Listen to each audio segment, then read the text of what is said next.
What's up, everybody? Tony Beats Guy here, and we got a lot of WWE 2K16 news to talk about. There was a lot of stuff that actually dropped at Gamescom, which is going on in the UK right now. So we have some videos that IGN put up, which I can't actually show yet because it's embargoed by IGN, meaning that IGN owns them until the embargo drops and it's on the official WWE 2K YouTube page. So what's happening is that they released a Finn Bálor entrance, a Seth Rollins entrance, and first gameplay that we can see. And as well as IGN, there was a review on it as well. So let's talk about the review. I'll kind of read it here word for word just so you guys can get that. And then we'll tell you what's new, what I noticed from it, and some other things. So here we go. Last year was challenged for 2K15 as console generation transitions almost are for sports sims. So basically, they're just saying that it was hard going from last year because they had to create the new engine. I've already talked about that before.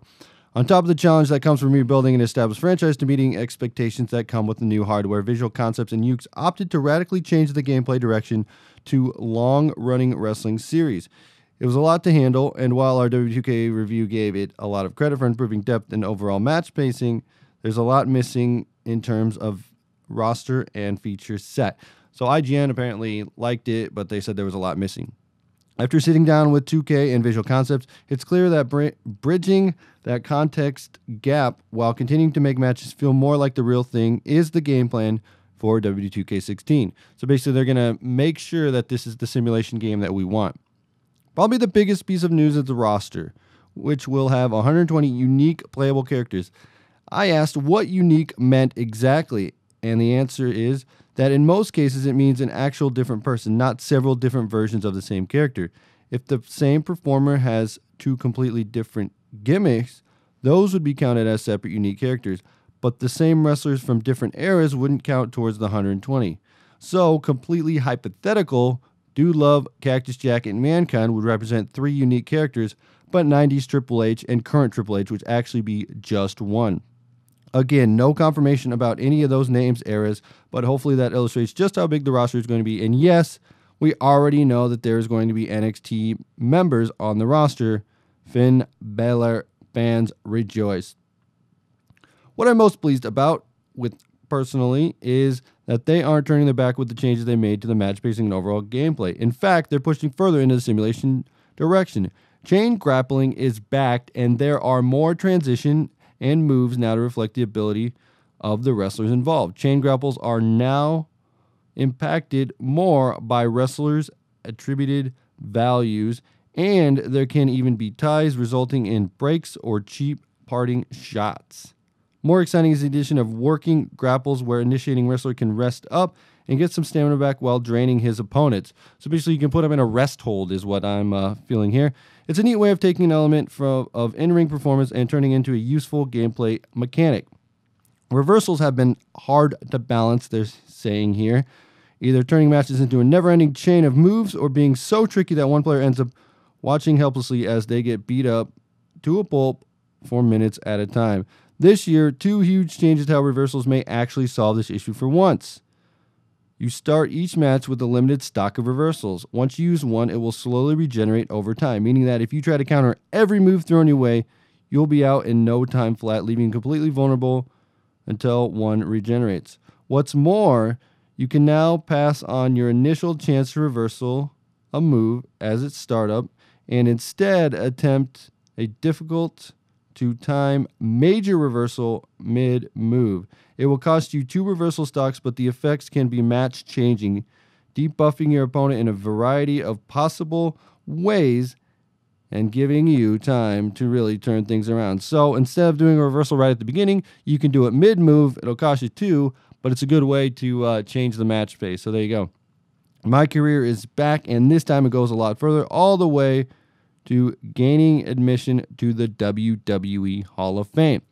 Create a diva, create a show, create an arena, and creating a championship are all back in the game. WWE Universe wrestlers can now be booked on multiple shows. Online has been overhauled. Hopefully that's good. 3-man commentary team from JBL, King, and Cole. Ladder, handicap, and tornado tag matches are now added in. There is no loading screens between entrances, and you can assault your opponent during their entrance. And improved ref and manager AI. Now, I want to talk a little bit about the interrupt your opponent during entrance or attack during entrance. During an entrance, I was watching, I believe it was Seth Rollins' entrance, and it said press X to break. And I don't know what that means. Does that mean that you're breaking out of your entrance and running to the ring? Or does that mean that you're the guy on the defense waiting for the opponent to come down and going to attack him? I don't know. But it gives you, I think it's 17 to 20 seconds to do it. And there's a countdown timer in the top right. So this is cool. I always liked it.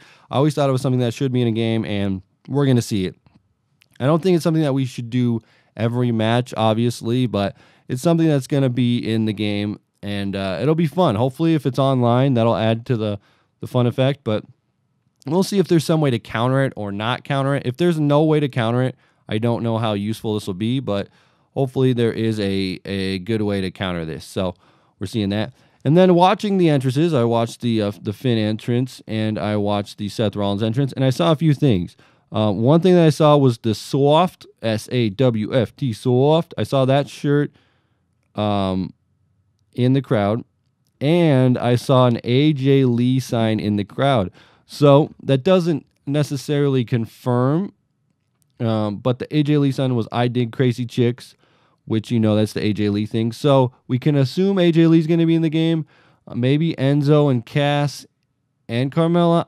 I don't know. That's something that we don't know yet, but they did have the soft shirt in the sign, in the soft shirt in the crowd, and that usually means that this guy's going to be in the game. It could just be merchandise. I don't know, but I'm just assuming that that's going to be in the game. So anyway, guys, that's all I've got for the news. Again, like I said, when the embargo's up, I'll be able to post those videos, but until then, I'll link them in the description of the video. So if you guys want to check that out, make sure you check it out in the description below. But WWE 2K16 looks like it's going to be an awesome, awesome, awesome game. Hopefully I can play it soon and let you guys know firsthand what it is, but we'll see about that one. But it seems like it's going to be awesome. There's a lot of cool gameplay features that are in this that I'm looking forward to. And one other thing that I really didn't even write down here, and I just thought of on the top of my head, when you're close to the ropes now, you can actually kick out by putting your foot on the rope break. They've had rope breaks when you're close to the rope, it would just automatically do a rope break. But this time you can do the pin bar, and it's a little closer, so you can get right in that rope break, and you'll rope break and get out of it, which is kind of cool.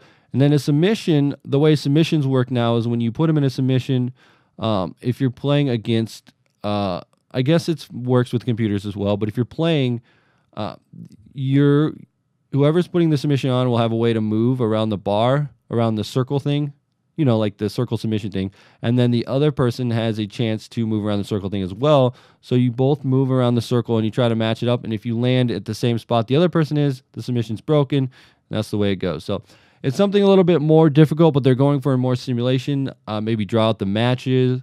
It's going to be interesting to see how the reversal system does play out, though. I'm really not sure if I like that reversal system or not. But we'll see how it all plays out. Again, it could be something that's, they want to have that match space where you actually have to feel out your opponent. And I understand where, this might actually add up, because there's mid-move reversals and then there's regular reversals at the beginning. So we could see a lot more competitive style play going into this.